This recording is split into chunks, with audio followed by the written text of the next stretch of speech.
What's up, guys? It's your girl Kia. So let's have a quick conversation, a quick morning chit chat about Dr. Cheyenne Bryant. I'm just gonna say it right now. Dr. Cheyenne Bryant is not a doctor. Um, that's the long and the short of it. That she is not a doctor.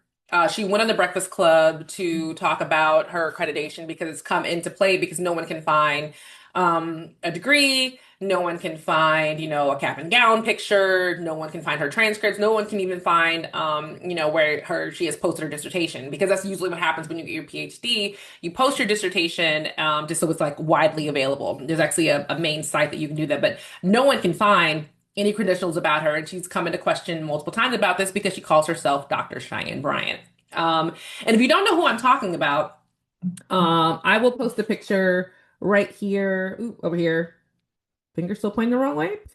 It's like I can't tell. Anyway, it's gonna be right over here. This is a picture of Dr. Cheyenne Bryant.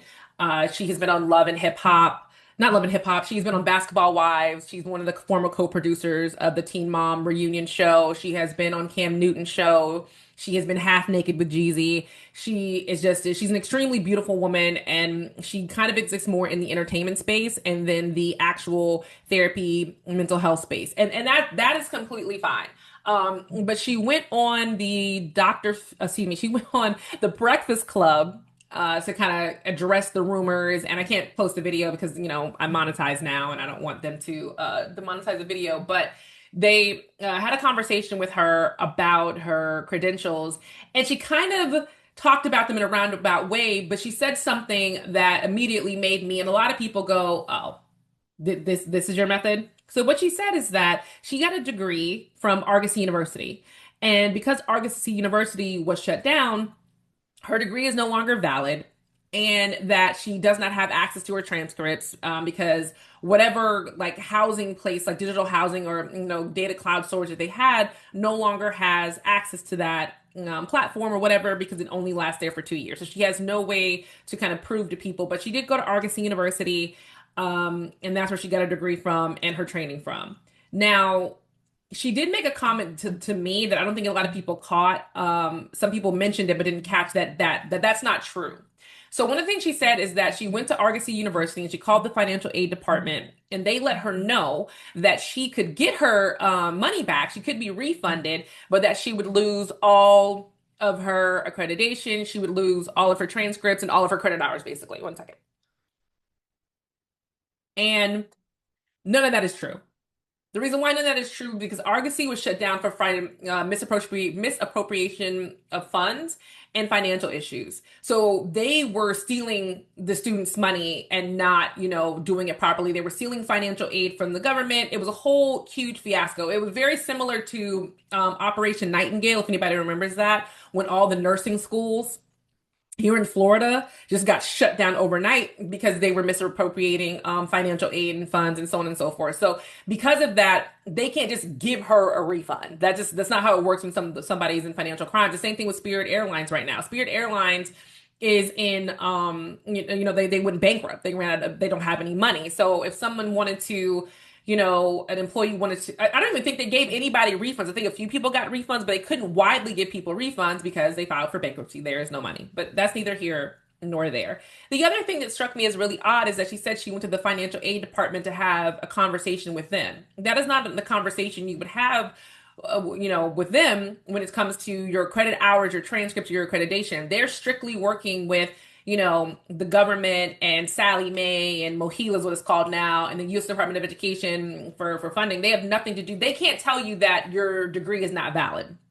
The only thing they can tell you is that, hey, you still owe money to the school, so we're going to withhold your diploma because you still owe money to the school. Because I don't have my physical degree. I only have my transcripts because they said I owed money to Florida A&M University, never gave me a receipt and expected me, or an invoice and expected me just to give them $2,000. And we kept asking them for years, like, hey, what is this money that we owe you so that we can get the degree. And at this point, it doesn't even really matter. Again, that's neither here nor there.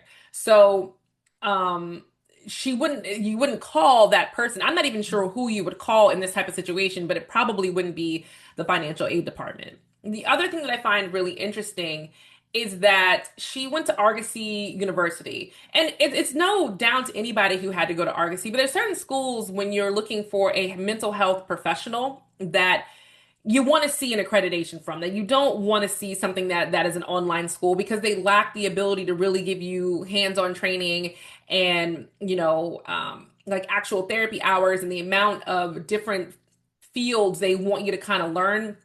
The online universities lack ability to do that. And that's not just me talking crap about online universities. You can look that up. Argosy, Phoenix, all of these ones. It's a weird way to get your PhD and do your dissertation too. So that's already another red flag for me as far as her having the ability to really be, a psychologist. And then lastly, even if she went to Argosy University, she had to graduate. And there's no proof that she's graduated. She actually also got her undergrad. I have her site pulled up. She actually also got her undergrad from Cal State University of Northridge at the age of 17. And again, there's no degree from there either. She also attended, University of Phoenix. We haven't seen her posted a degree from University of Phoenix. It's just a lot of, I went to this school, I attended this school, but there's no proof that I actually have the training and credit hours to prove that I graduated from the school. So that is why a lot of people are thrown off. And she's not a doctor, but neither is Dr. Phil. Dr. Phil used to be a therapist. He used to have license, and he used to, get his license renewed every year and take the exam education. After a while, he figured there's no point to it because I'm entertainment. Dr. Bryant is in the same space of entertainment now. So her having a license, it doesn't really matter. Her going to an accredited school, it doesn't really matter. I don't know why everybody's making be a big deal out of it. If she was seeing patients privately, I think people should really be concerned, but she's not. She is an entertainment, therapist. She is she's Iyanla Van Sant, except for she put the doctor in front of it. And I think that's why a lot of people are having an issue with it, because she put the doctor in front of it. And it is kind of a slap in the face to people who go through all of the hours and experience and training and dissertation and just all the work they have to do to be a doctor, then have somebody like her come up and just say, I'm just going to slap doctor on my name. I don't have to give you proof. The proof I will give you is something that I really can prove. And then everybody's going to be fine with it. And it's okay. The same thing when they give out honorary doctorate degrees from universities, which I think is really crappy. I hate that they do that. I hate that they give celebrities honorary doctorate degrees when they have not earned them, because it kind of waters down the actual work and effort that people who have doctorate degrees have to go through. But like I said, she's in the entertainment industry. The other thing I want to bring up that is important is that has gotten away with this for so long for one specific reason: pretty privilege. Dr. Bryant is a very, very beautiful woman. She's a stunning woman. And I think a lot of people look at her and she sounds very smart. She sounds like she knows what she's talking about, even though I've heard some interviews and she sounds like she doesn't really know what she's talking about, but it all sounds good. So you have this person who's smart and it's in a beautiful package. That's very marketable. We've seen her on multiple shows, and the reason why I feel like she's on these shows is because she is marketable, black, and it just works for whatever they're trying to do, with that platform. So I think that's why she's gotten away with it for as well. And it's not even getting away with it. It's just why people have been more accepting and okay with her saying she's Dr. Bryant, when in reality, she's just a life coach. She's a life coach. And again, there's nothing wrong with that. Iyanla Van Sant is a life coach as well. We just look at Iyanla differently because Iyanla doesn't bask in the celebrity of being a life coach, and even though the fame that she's garnered. I mean, she's auntie Iyanla to all of us. We love Iyanla fix her life. We love seeing her actually going in people's homes and into their lives and really making them do the work. And with Dr. Bryant, with Cheyenne Bryant, it's a little different. She sits on podcasts and talks about stuff and looks stunning and does all these things. And then in her private life, she's got pictures half naked with Jeezy.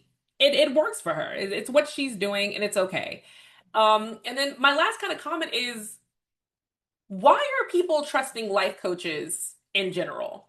Like, I would love for people to drop in my comments and tell me, what is the appeal of going to a life coach rather than going to, a therapist? I get it. Everybody maybe doesn't believe in therapy, or maybe they can't afford therapy.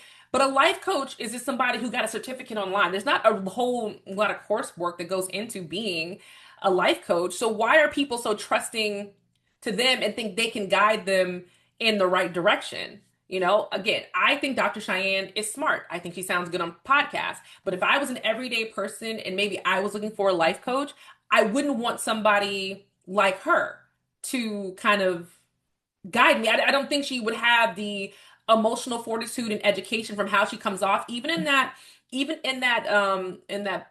Breakfast Club interview. She starts to cuss and get a little rah-rah and get a little like diva, which is fine for entertainment purposes, but that shows me that you don't have the temperament to handle difficult situations that I might need help with. We saw the same thing. She was on Basketball Wife. She has that same kind of temperament. But again, so does Dr. Phil. Dr. Phil has that kind of, Southern country boy, cowboy aggressiveness, I'm telling it like it is situation, which again, is great for entertainment. It's not great for life coaching or for therapy. And life coaching, like I said, life coaching has always been weird to me. Like people like Jay Shetty. Do people know who Jay Shetty is? The Indian guy who has really light blue eyes. He has a podcast. He's been on Oprah several times. People always make it seem like he's the most brilliant person ever and he's just so insightful. But I think it's the same thing with Pretty Privilege. He's a very, very attractive man who speaks well, sounds like he has some education, and people just go with it. If he was a 300-pound man, balding, who talked the way he did, the world would not give him a second chance. The same thing with Dr. Cheyenne. If Dr. Cheyenne looked like an everyday woman, Dr. Cheyenne looked like me, everybody would all be like, who is this tall black woman who has no education? Who, like, why are we listening to her? That's how it would be. But again, pretty privileged. So those are my comments. Those are my thoughts on Dr. Cheyenne. I hope her career continues. I think she should stick to the entertainment industry. I think she should continue to write books. Again, go that Jay Shetty route of just having a podcast. And she's not in private practice, so it doesn't matter. She is not doing anything outside of entertainment, so it's fine. It's fine to me, but she is not a doctor. But it's a cute little thing to say that I am Dr. Cheyenne Bryant, and she's going with it. So anyway, drop in my comments. Let me know your thoughts, and I'll see you guys in the next video. Bye.